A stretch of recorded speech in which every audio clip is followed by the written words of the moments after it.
Welcome back to Super Metroid. Just a small thing, but I like that after the electricity is done going over Samus, there's just a few brief moments of just some little bits going bzz, bzz, right at the end of it.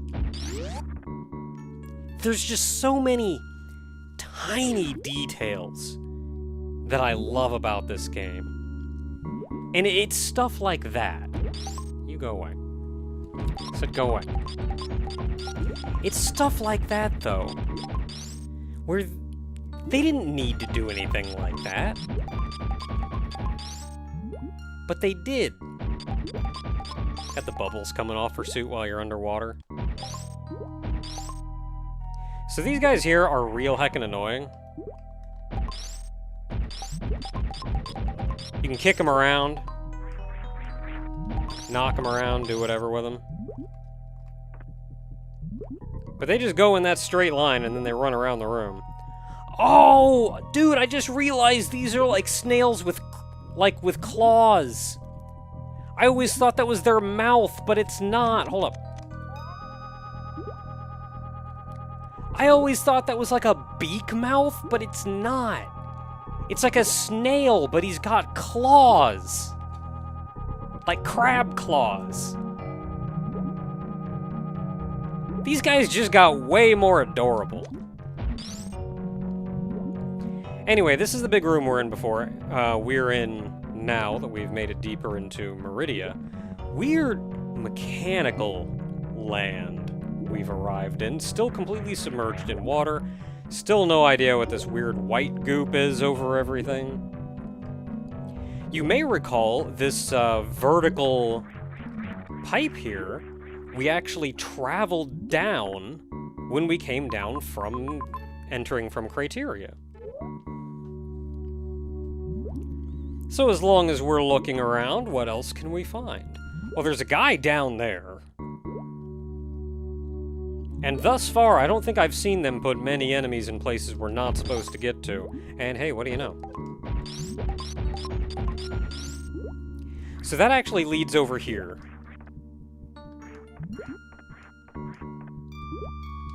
That actually leads over here to where this quicksand is. And if you actually allow yourself to get sucked in by the quicksand, you'll find yourself going down here, and you have to shoot a bunch of bulls to keep them away from you. Can't kill them. And that brings us to a real funky little room down here.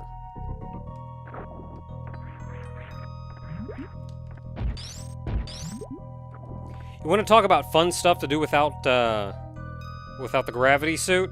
This room.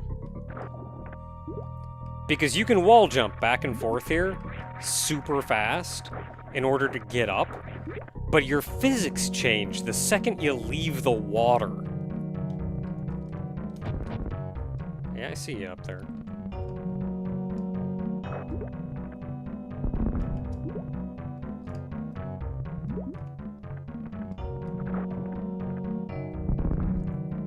So one of the best things that the spring ball does is if there is a crumble block, like, say, this,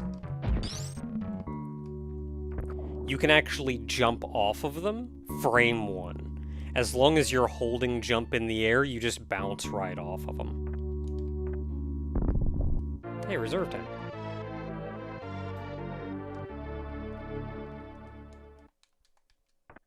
Man, I haven't played a randomizer run in so long.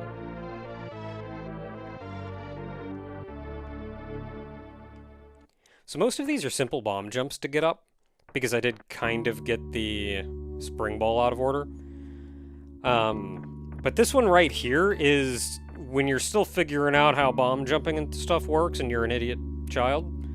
This bomb jump, shockingly difficult to get up. I think I ended up having more luck jumping and mid-air morphing to get in there.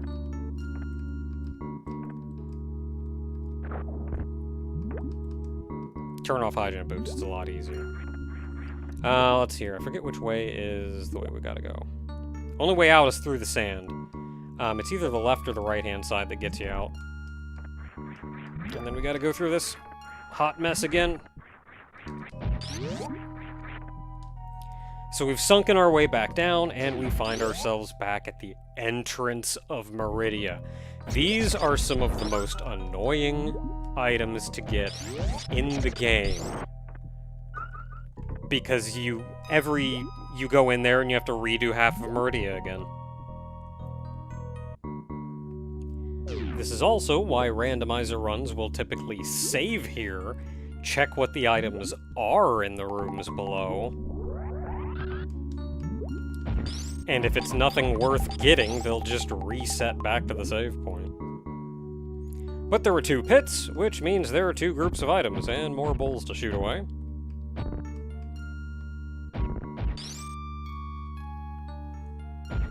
Now, the other side had a reserve tank. This side does not have something that big. A reserve tank is classified as a large item. Unlike, say, missile expansions.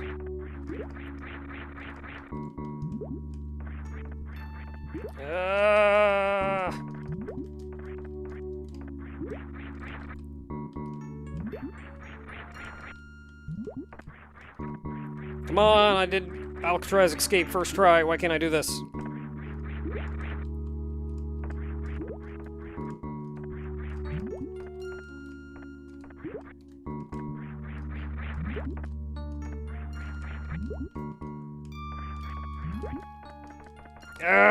This sand is so horrible. There we go. First try.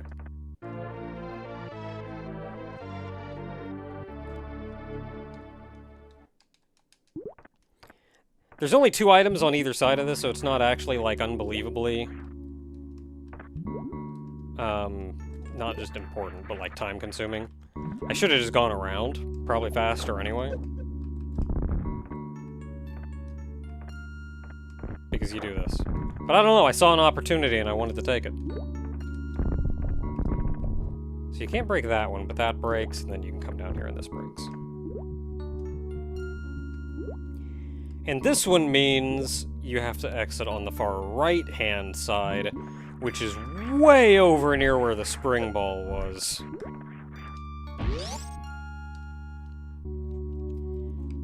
We return once again.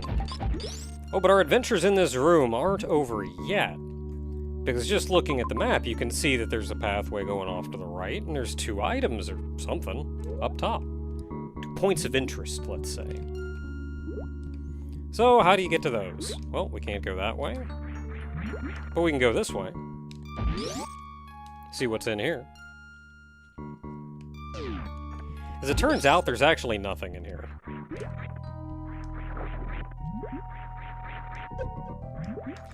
This is a rare instance of an actual dead end.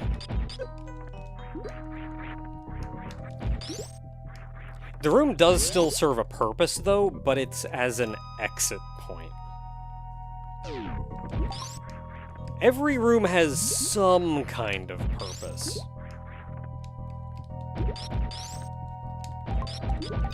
Farewell.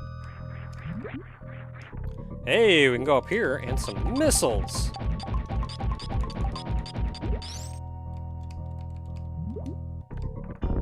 Which, of course, we cannot get to. But you can see this passageway directly under them. And speed booster blocks. So, a shine sparking we go. And that gets you.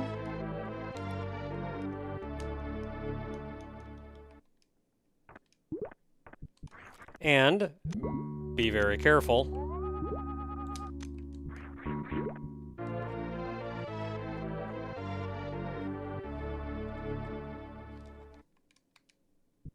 That's how you get out.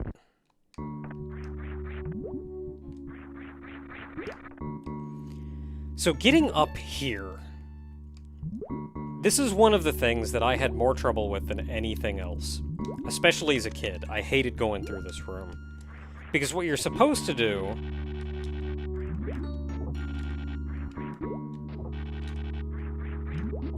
is this, which doesn't seem so hard in retrospect.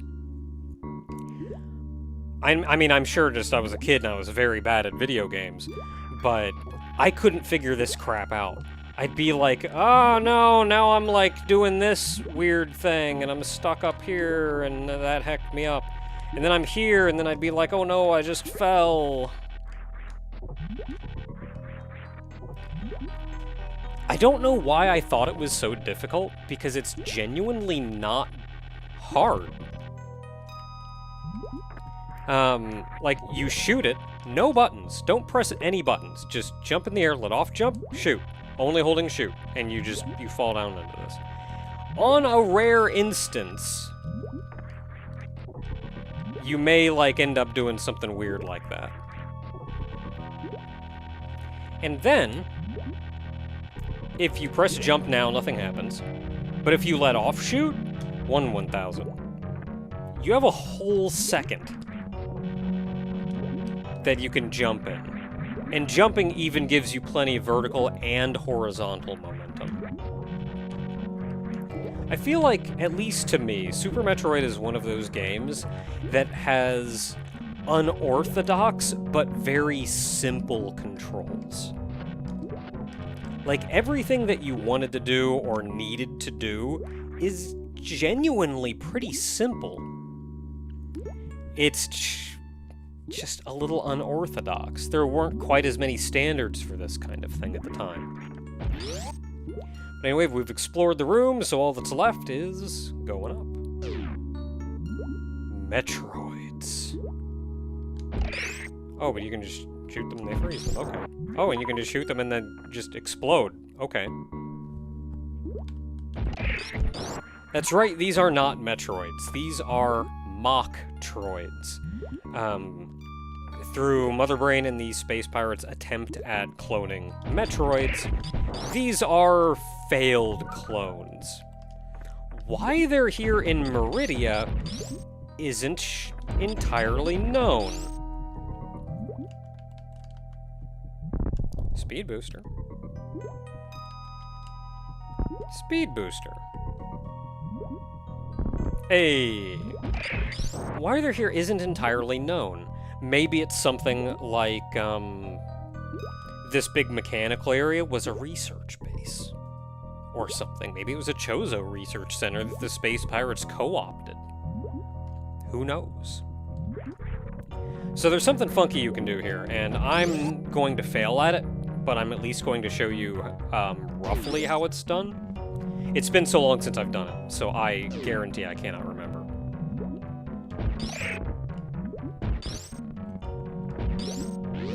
So let's see here, which one is it that I get? Okay, so you can shoot the bottom of that.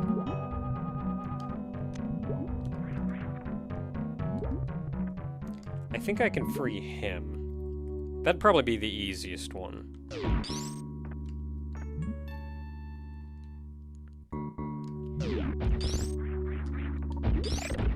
They also can't grab on very well. Like, boy, he's trying.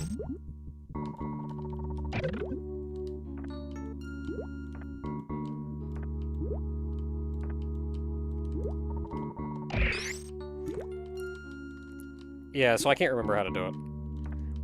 But it's something right here. You have to duck, you double aim up, and you freeze this guy here. Oh, wait, no, I think I have to, like, get out from him?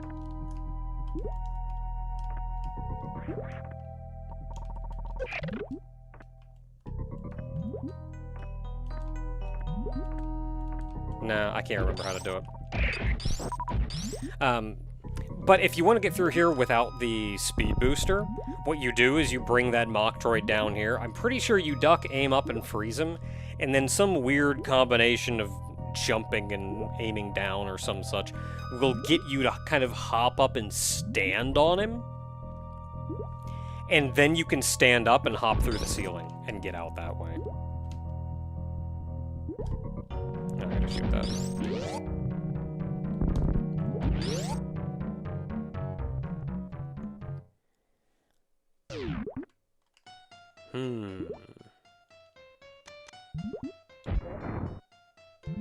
This is... what's his name? Batwoon, I believe. Hitting him while he's moving around is actually shockingly difficult. Especially since he just moves faster and faster, and by the end, he's moving so fast you almost can't hit him. So if you want to save your ammo, just wait. As long as you stay in this lower left corner, he'll never hit you. But just do this and wait for him to stick his head out. Or, if you don't want to waste super missiles, charge beam.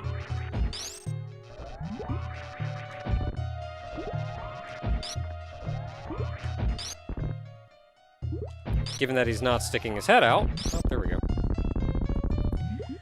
Especially at this point in the game, charge beam is much stronger than you think it is. By the time you have Ice, Wave, and Spazer, your charge beam is surprisingly strong and is a viable weapon. I feel like, especially early game, you kind of go, super missiles are really all I have. Super missiles are my viable weapon.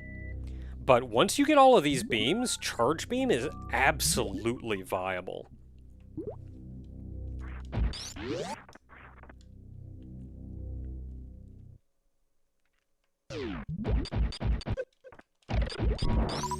So we managed to take out Batwoon. Just always felt a little odd there. I feel like, as opposed to something like Crockmire, Batwoon doesn't really feel like he added a lot. Even to, like, the emotions that you feel going through this area. He just kind of feels like a stepping stone. Like, yeah, there's just a big old worm guy living there.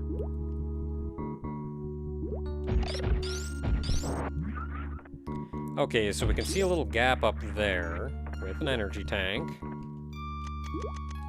And if you look here, speed booster blocks. And yeah, that sure is something going on up there. So as long as we have the spring ball, we can just kind of go up here and get it. This is not how you're supposed to get here. We have the spring ball early, but that's fine. I mean, like, mid-air morphing works too. But what's neat about this is you saw the speed booster blocks?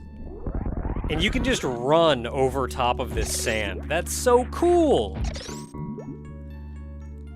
Like, it's almost like running so fast you're running on top of water or something.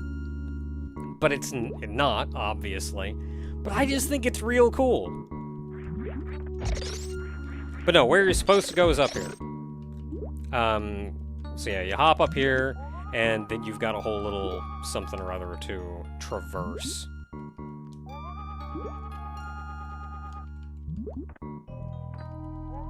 I'm checking periodically because right there's a pit. So you go down here and you go, oh yeah, I fell down and just keep going left. No, that's a pit. Then you get your energy tank, then you can get out. No way to that one. Like, that pit is fake.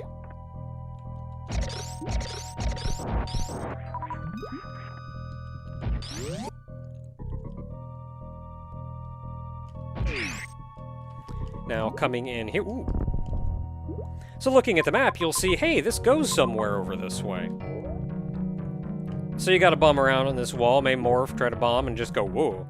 Heck, can I bomb you? That'd be hilarious. How many of these does it take to kill you? 4.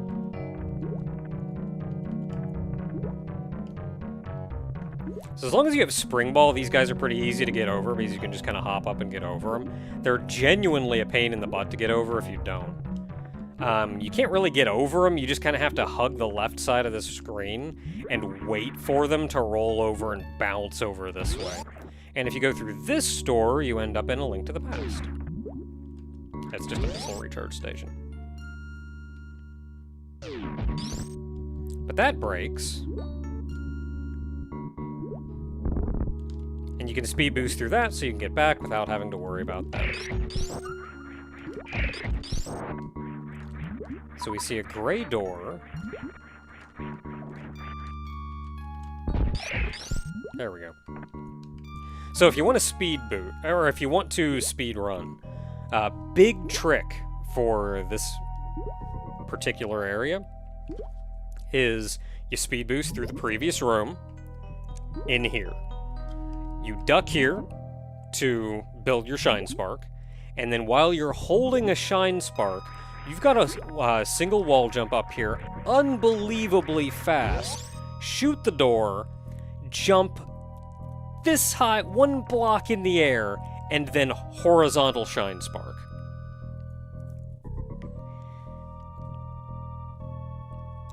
Actually shockingly difficult. This room is a pain in the butt if you can't wall jump. You're expected to use the grappling beam a lot in here. And so you're going to end up doing a lot of this to get around.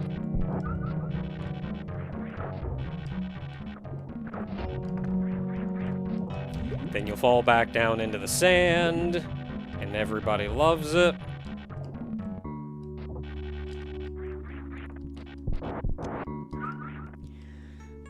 So the trick here, if you're going to do the Shine Spark trick again across here, I can't do it. Not only can I not wall jump fast enough to get up here, but I still can't wrap my head around horizontal midair Shine Sparking. But I believe it's this thing here. If you just stand on the bottom, like if you manage to wall jump up and then on the platform Shine Spark across, you'll hit this. I think it's this anyway. And they call that trick the halfie, because you made it halfway across the room.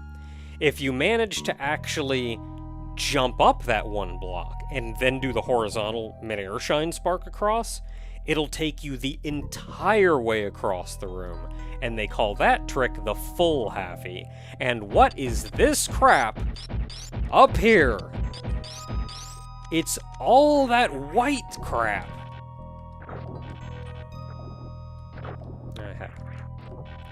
Okay, so especially playing this as a kid, this right here was the worst.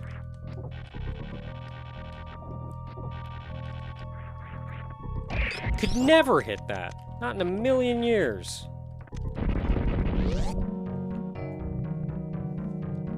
But you get a save point.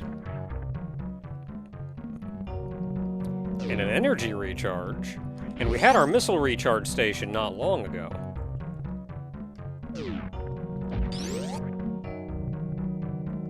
Oh, very tiny thing that I did there completely by accident. Actually, not really intended, but it just reminded me. Another trick, and this is the level of speedrunning that high-end Super Metroid speedrunning is at right now, is called edge grabbing. And what this is you want to jump just high enough to get over the edge. But when you angle, like even in the air angling like this, your hitbox is slightly taller than when you're spin jumping. So if you take a very small hop over, you'll notice I do the angle up, and it immediately plants me on the ground, as opposed to the spin where you have to wait for it to come down and land. It's a matter of like a frame or two. But remember, game runs 60 FPS. If you ledge grab on every ledge you run across, you do that 60 times over the course of the run, you saved a second.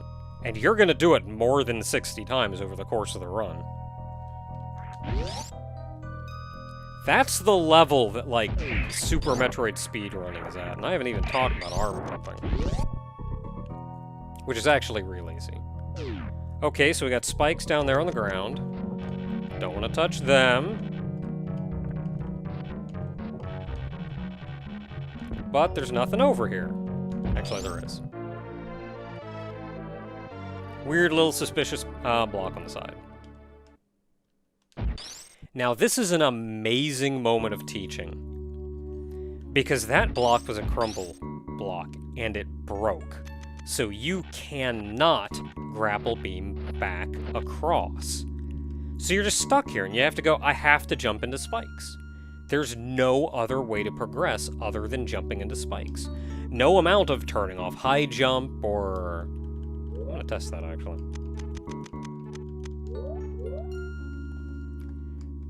Nothing will get you across. You will land in the spikes.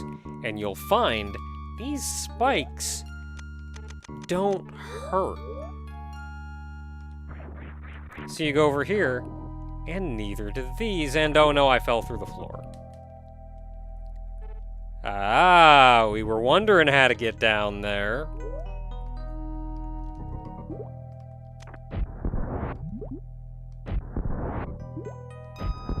And at the end of Meridia, we find yet another boss door.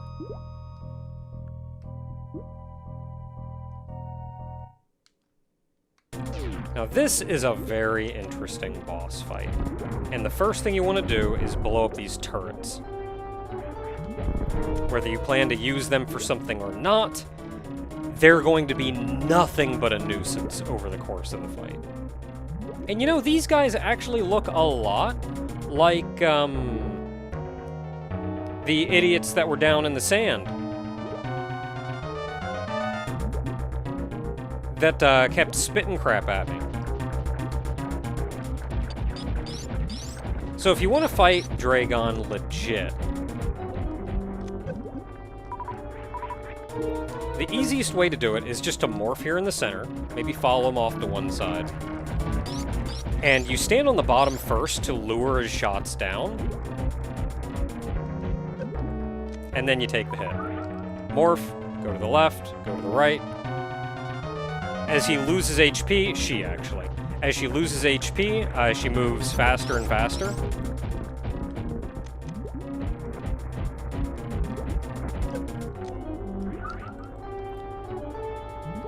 And it gets to the point where it's effectively impossible to actually hit Draygon right now.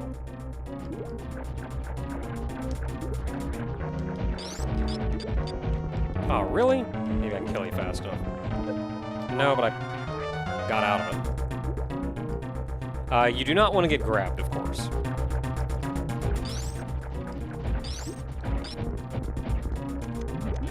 There we go, dead Draygon. This is how you fight Draygon legit. And the problem that I always had was, as she was moving faster and faster and faster, I'm here in the middle trying to, like, aim a shot up and hit her as she's charging at me when she's moving real fast, and then duck under the attack. And that's almost impossible. What you want to do, as I said, is you want to follow her to one side, and then follow her to the other side, and when she starts spitting the goop out, you want to stay over here for as long as possible, because that baits the shots this way. Then when you get up and run to the other side, you have comparatively very few of them to shoot to get out of the way, and then as she's very slowly moving at you, just unload. And that's Draygon. But there's a few other ways to fight her. So, just as before, we'll start by super missiling these.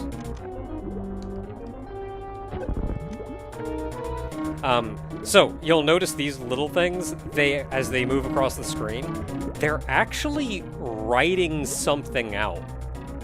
And I think what they're writing out is the name of someone one of the developers had a crush on at the time. And they just kind of put it in and said, gee, I hope nobody figures this out.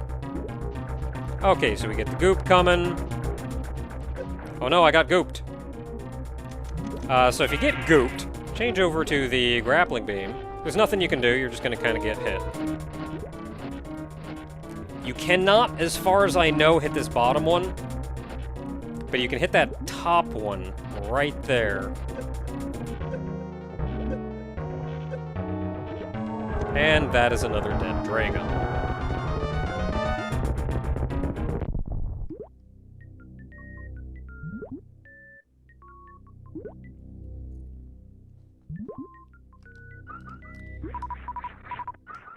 Now, something that I can't show you because I am not good enough to do it is this arena is actually short enough.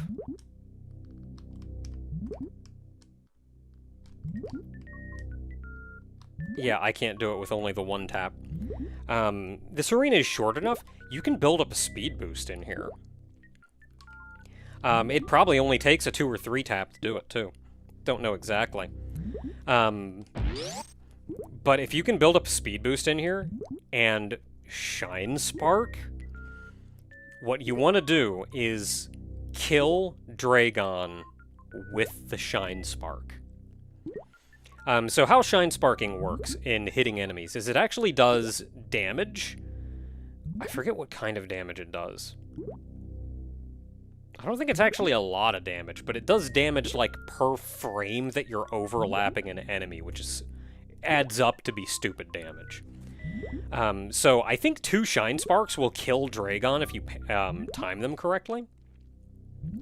You just want to aim, of course, so your Shine Spark overlaps her for as many frames as possible.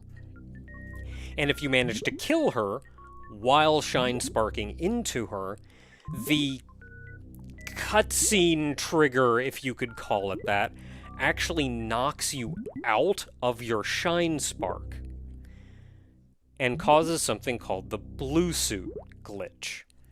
The game still thinks you're in a Shine Spark state, even though you're not. So you can walk around as though you're at maximum speed boost speed. And what this lets you do is, whenever you want to, you can duck, and then you start flashing, and you can Shine Spark. And this is typically used to kill Draygon to get the blue suit glitch. Then you just, like, somersault out of here or something.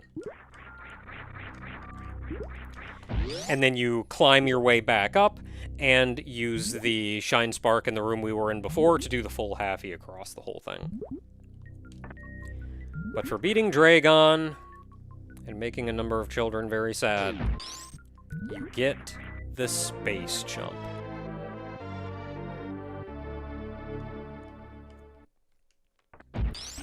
The space jump is one of the very few things that I would say is a genuine flaw with the controls of Super Metroid. They've changed how Samus controls in later games, making her kind of quicker and snappier, and I think that lends itself to a different style of gameplay. For Super Metroid and what they're trying to convey, the slightly floaty physics, I much prefer. But something that they fixed in pretty much every game that had the space jump after Super was the space jump. They've changed the space jump effectively not at all since Metroid 2. And if you recall how I explained the space jump in Metroid 2, it's a little awkward. So you jump. If you jump a second time too early, sometimes you just don't jump. Like, double jump? Oh, actually I did. So you can jump on your up jump, but it has to be very quick, and even then, here it's just not triggering. So, mostly, just kind of assume you can't jump again on your up arc. Or, if you're too close to the peak of your jump, you actively have to be moving downwards in order to get that second jump. However, if you go down too far, you can no longer jump again. So there's a small window after the peak of your jump where you can jump a second time. And then if you fall too far, you can no longer jump again.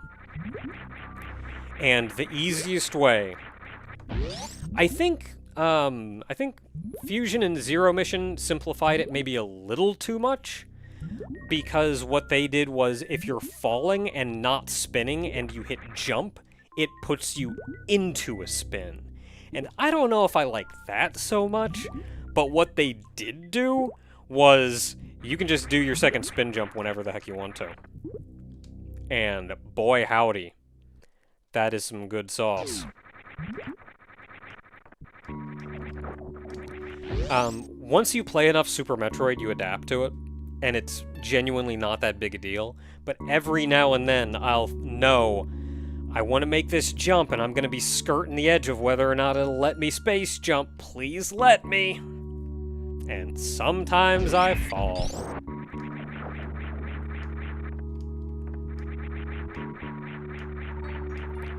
These things are really bad at latching onto you, by the way. They, apparently, lore-wise, their talons are not developed enough to be able to really grab onto you. Where was that save point? Oh, it was back here. Well, we still have a little bit more work to do in Meridia, now that we have the space jump and Draygon is dead. I remember as a child, arguing with someone that Phantoon, they said Phantoon was actually pronounced Phantom, and Draygon was pronounced Dragon. Just D-R-A-G-O-N, Dragon. And look at how they're spelled, that ain't it. D-R-A-Y-G-O-N, they put a Y in there, Draygon. Phantoon, there's 2 O's and an N on the end, Phantoon. Until next time, everyone, I'm gonna save. Next time, we're clearing out Meridia and moving on to effectively our end.